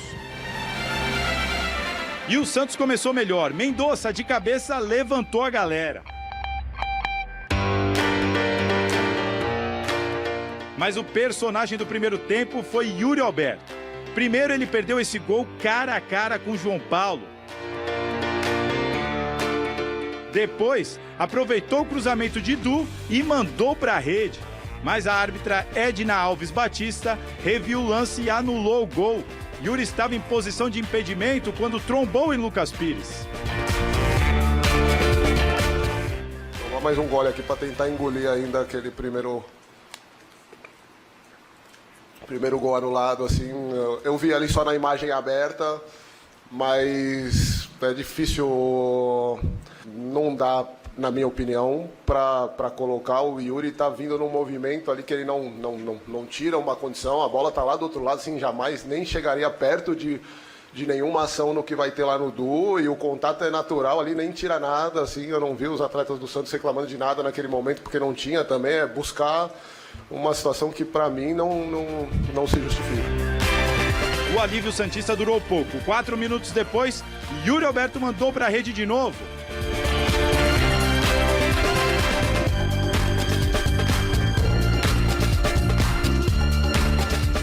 Teve VAR, mas dessa vez o camisa 9 pôde fazer a festa e acabar com o jejum de 6 partidas sem marcar.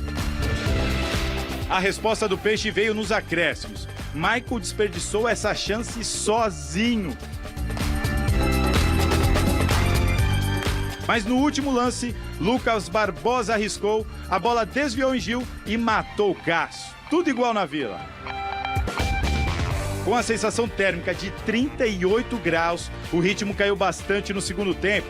O Corinthians pelo menos chegava ao gol.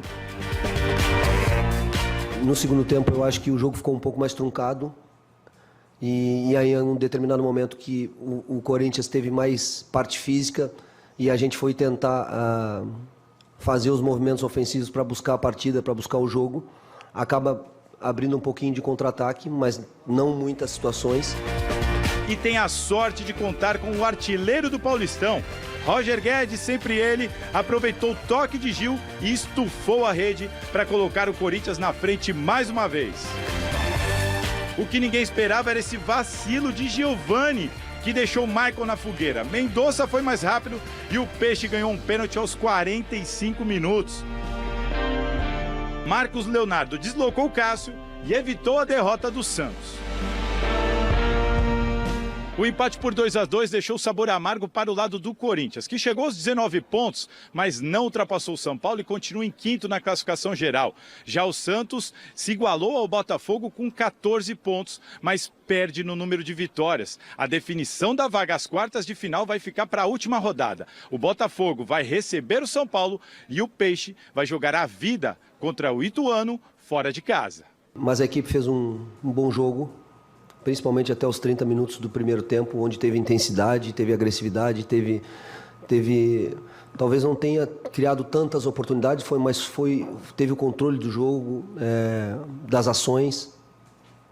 E aí tivemos dificuldade de novo numa situação que nós vamos ter que melhorar muito, que é a bola parada, porque ela está fazendo diferença em momentos que nós estamos melhor na partida, que nós estamos com domínio do jogo, e aí sofremos mais um gol de bola parada. Um final de jogo, você superior no jogo, construindo possibilidades, enfim, muito mais próximo até de um terceiro gol e com um jogo bem controlado, assim.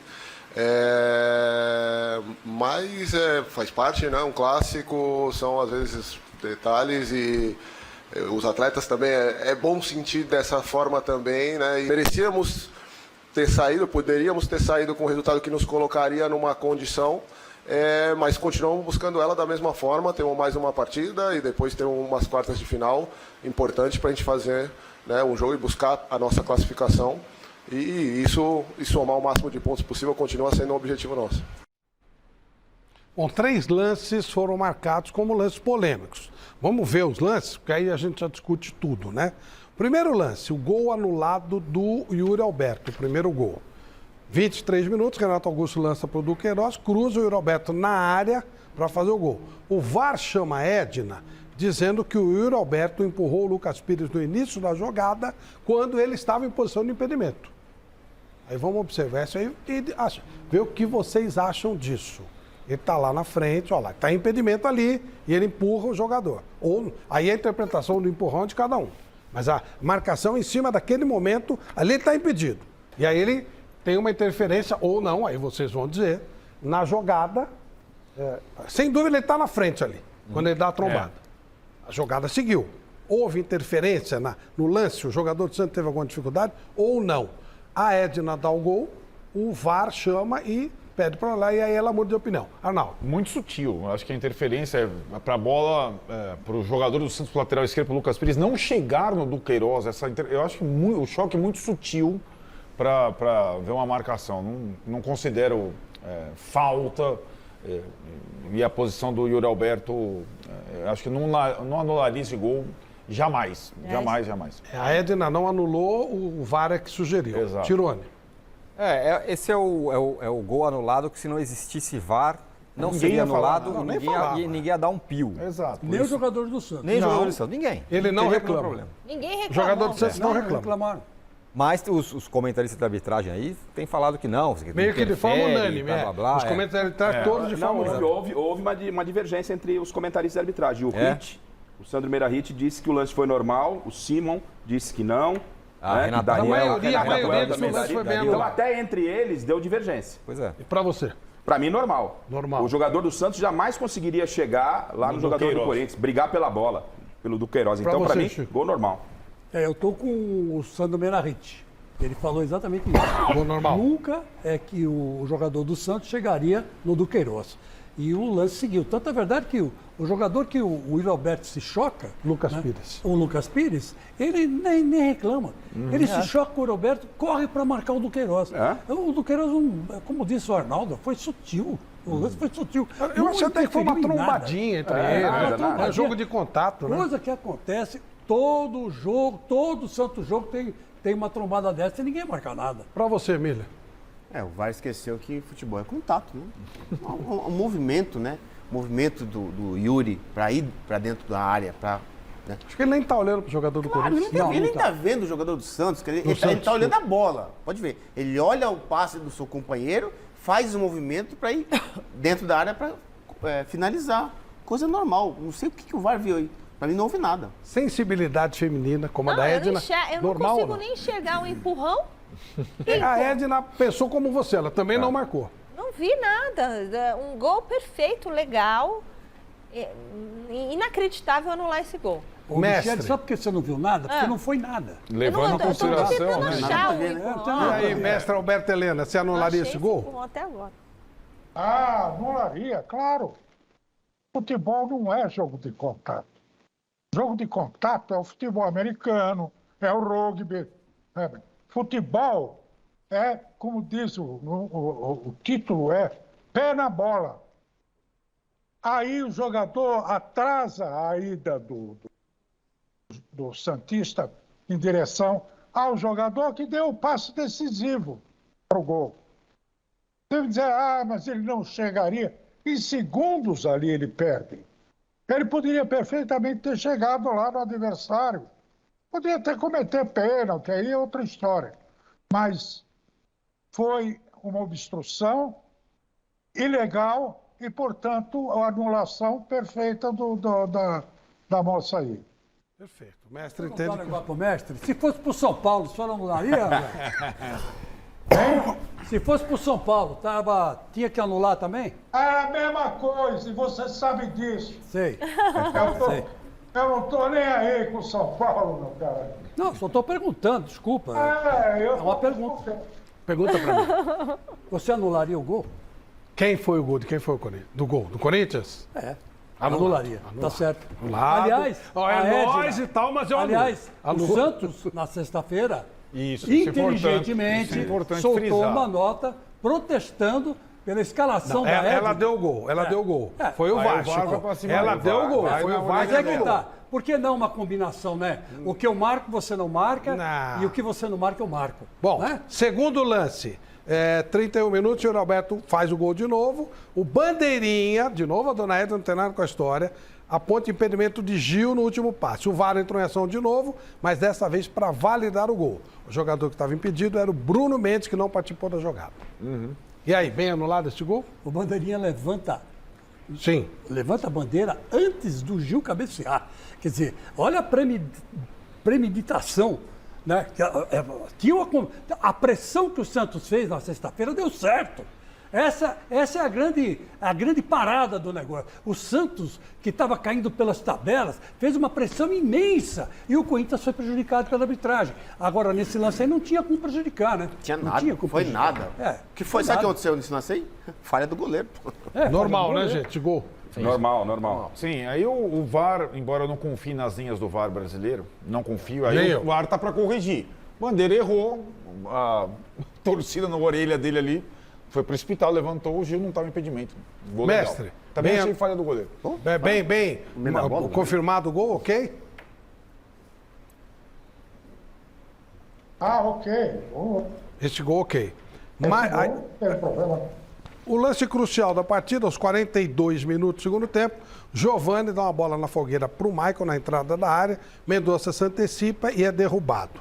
Edna deu pênalti. Foi pênalti. Eu acho que a dúvida aí fica no posicionamento. Porque falta foi. Acho que ninguém discute isso. E aí, onde foi essa falta? Se der para tirar essa tarjazinha nesse momento, nessa imagem, seria legal para a gente ter uma noção melhor. E aí, dentro ou fora? Parece que o toque ainda, ele cai fora, mas o toque dá no mínimo ele em cima da risca. Para mim, em cima da risca é pênalti. Para mim Tirone? Em cima da risca é pênalti. Arnaldo? Também achei, embora o Chico tenha me falado, ainda estou tentando ver um pouquinho a mais, com mais detalhes, mas eu achei dentro. E muita gente estava crucificando o passe, de fato, o passe foi mal dado, mas o Michael também chega... Mas ele tinha o Bruno Mendes, né? Ele tinha o Bruno Mendes. O Bruno até serve como opção para ele. Ele prefere o passe em direção onde tem um atacante. Foi errado, sem dúvida alguma. Mas acho que o Michael não precisava ter chegado atropelando também. Mas eu acho que foi fora da área. Dava para controlar, né? Dava para chegando cercando. Não foi dentro da área, não. Não foi? Na minha opinião, não. Na minha opinião, não nem foi. Na linha, Chico? Não, nem na linha. Porque a dúvida se a gente falar entre área e linha, eu vou e nos dois casos é pênalti. Então, mas aí que tá. Veja bem. Você tem que olhar a bola aí. A bola, ela seguiu reto. Nem o Mendonça tocou nela e nem o Michael. Olha aí, olha que engraçado. Eles não tocaram na bola. E o Michael pega o Mendonça fora da área, não pega dentro, não. Pega fora. O Mendonça toca na bola. O Mendonça toca na bola. Tudo bem, ele tocou na bola, mas ele foi pego fora da área. Miller. Tem que olhar a bola. Na hora que a hora que o Mendonça chega na bola, a bola está fora da área. Miller. O Giovani erra, né? O princípio de bola, você não pode dar um passe no meio, né? Então ele foi mal demais, mas eu acho que foi pênalti, sim. Pênalti, Michele. Eu acho que foi pênalti, sim. Mestre. Pênalti! Todos contra nós, Chico, você vê? Não faz Nosso mal. timão. Eu tenho a minha convicção. O Flavito, ele acha que foi pênalti. Eu tenho a minha convicção. Não, eu vou falar que foi pênalti quando eu acho que não foi. Pô. E para mim foi má vontade. Muita má vontade do VAR. Trocaram em faltas, da Edna, a Edna apitou nervosa, os jogadores do Santos fizeram pressão, o Marcos Leonardo recebeu um cartão amarelo, depois ficou enchendo o saco o jogo inteiro dela, ela não teve coragem de dar o segundo, ele que já está suspenso de qualquer forma. Mas aí que tá, mas ela fez uma péssima arbitragem. Agora, Chico, ela não foi pode... pressionada, ela sentiu a pressão. Isso não pode acontecer. Pressionar árbitro dessa maneira não pode acontecer. Não pode. Mas o Santos fez. Fez e não pode acontecer. A federação tem que tomar uma posição. Não é o Santos, ninguém. Não pode fazer isso. Porque você sabe que agora não tem mais... era simples, era só não escalar Edna. Agora, o Chico, ali não tem mais sorteio. É feito um momento lá público que eles fazem, mostram a escala e perguntam se alguém tem algo contra. Meio como se fosse um casamento. Não tinha ninguém do Santos lá para vetar. Você pode vetar, fala, eu tenho um motivo, tal, e dentro da normalidade troca. O Santos não mandou ninguém, depois ficou fazendo esse escândalo todo. Mas é que tá, os dirigentes do Santos nessa vez foram inteligentes, porque eles sabem que quem pressiona a federação abre as pernas, não tem jeito, cara. Foi sempre desse jeito, foi sempre assim. E hoje, esse gol do Yuri Alberto foi anulado. Eu me lembrei agora que o Corinthians jogou contra a Internacional de Limeira e teve um pênalti em cima do Romero. Claríssimo. Que foi uma vergonha. Então, aí, o Corinthians podia ter vencido o Santos hoje, gol do Yuri Alberto, que foi, na minha opinião, e na opinião da mesa aqui, total, não aconteceu nada, e depois poderia ter vencido sim a Inter de Limeira. Então já estaria disparado em segundo lugar, estava encostado lá no Palmeiras e em São Bernardo. Mas a questão é que não adianta. Depois, não deram um pênalti para o Corinthians até agora. Deram algum pênalti para o Corinthians? Não deram. Não teve pênalti nenhum. Até agora o Corinthians não teve pênalti. Então os jogadores do Corinthians não sofrem falta? Sofrem. Sofrem de idade? Sofrem. Mas nenhum juiz está dando pênalti para o Corinthians. Opa, mais presente. Mais presentinhos saindo aqui no Mesa Redonda. O último presente da noite é o livro majestoso, a história da rivalidade, a histórica rivalidade entre Corinthians e São Paulo.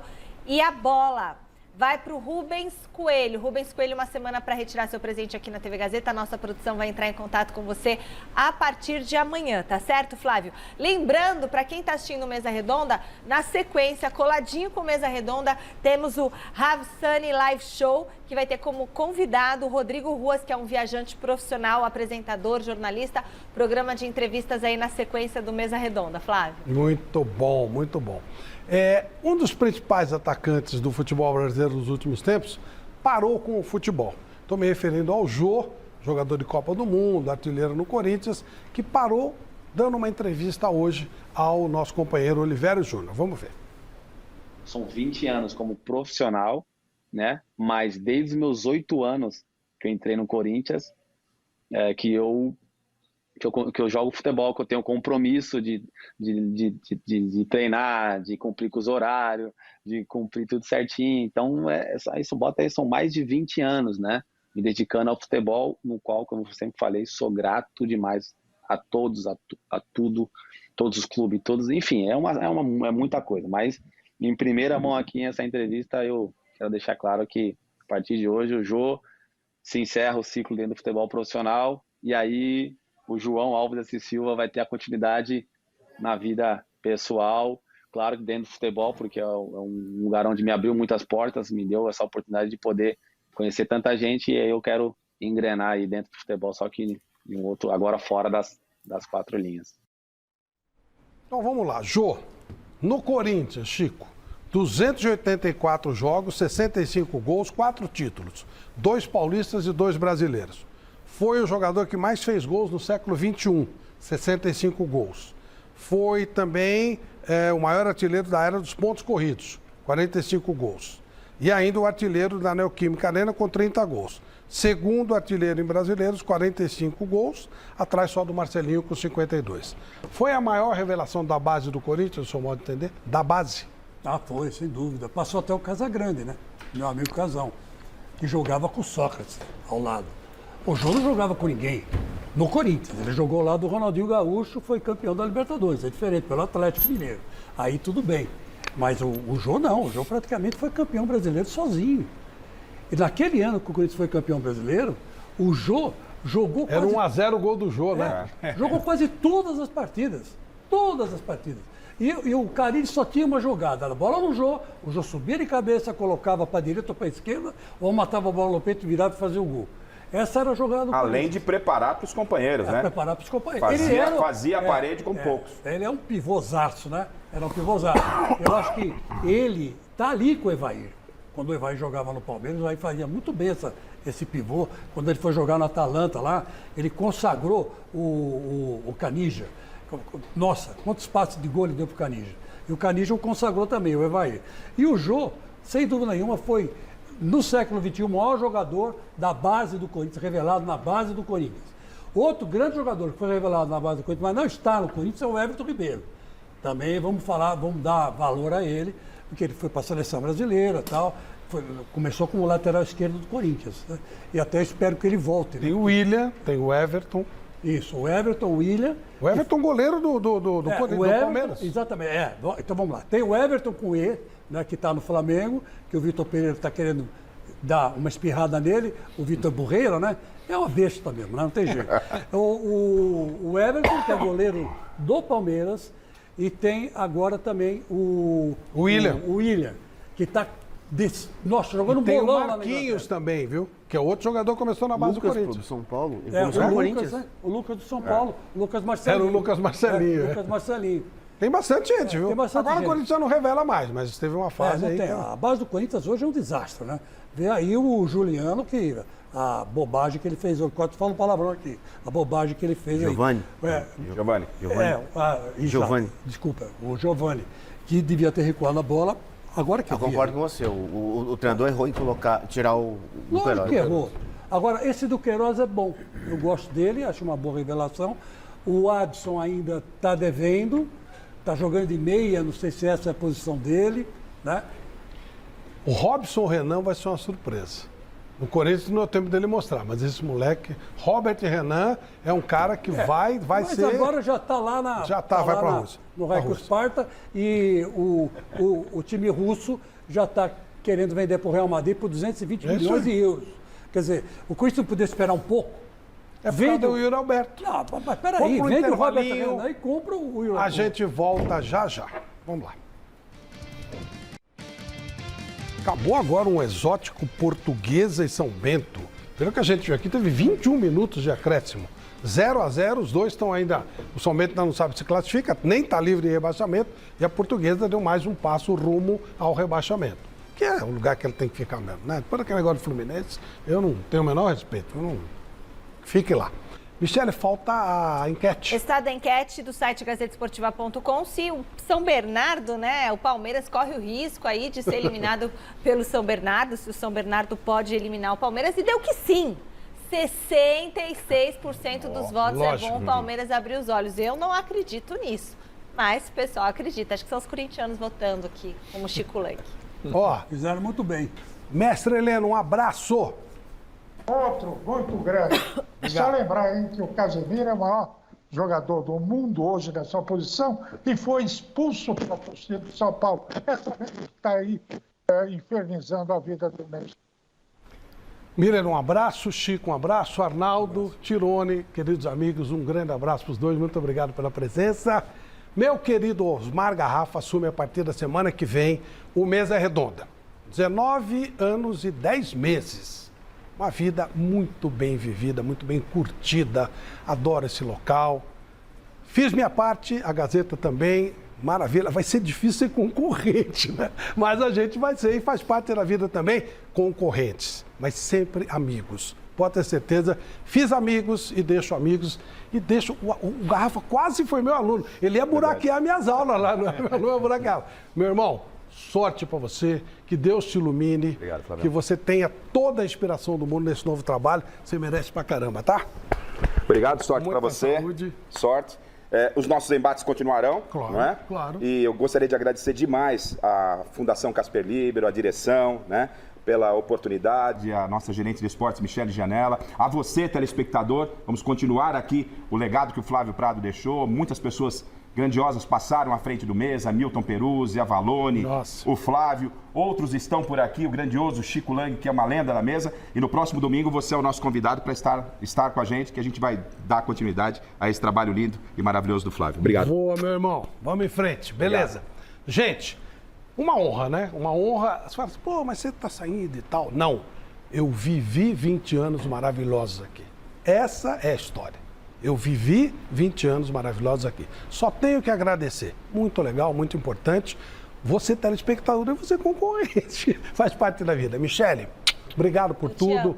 Deus abençoe todos vocês. Obrigado pelo carinho. Obrigado a você que me xingou. Obrigado a você que me mandou mensagem. O importante é tudo isso aqui que a gente vive. Obrigado, pessoal. Pessoal da técnica aqui. Só amigos. Então vai ser muito legal. Quando eu vier aqui, Pascoalzinho, eu sei que eu vou ser bem recebido. Isso é muito importante. Obrigado a todos. Deus lhes pague por todo esse período de vida que vocês tiveram ao meu lado. Vamos vestir outras camisas, mas o coração vai continuar da mesma cor, da cor do Mesinha Redonda ali. Um abraço a todos. Valeu, gente. Um abraço. Boa sorte, Flávio. Valeu, Flávio.